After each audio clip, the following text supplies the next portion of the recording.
yanzu rayuwar gaba ɗaya hakuri ake, komai ya taɓarɓare ya wani wannan. Salamu alaikum. Amma alaikum salam. Me yake faruwa ne? Ya wancan bawan Allah da na ganshi haka me yake faruwa da shi? Wallahi kaga zuwa ya in taimaka mai da shinkafa kwano ɗaya ko biyu, kuma wallahi ana bin sa bashi a baya. Ga kayan duk sun narke, mai gida ya ce mu haɗa kuɗi babu, ga galli a rufe. Ni kai na ban sai yace zan bi wallahi. To kakka damu ka gane auna a bashi. Auna mai? Auna ko kwano biyu haka sai a bashi ba matsala. Amma wallahi ra auno wa. Sai ka auna ka.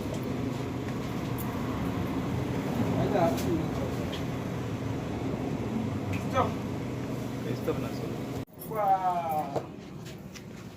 Malam Garba.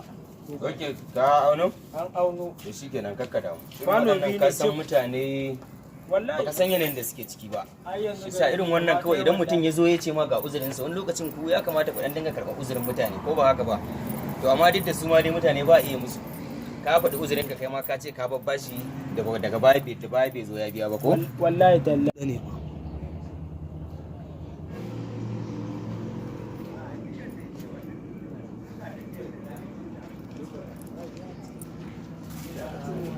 Ala. Malam me yake faruwa ga dan abin da aka dan samu wanda ba a rasa ba da kayan abincin. Ya gida ga abin an kawo maka. Ya gida subhanallah.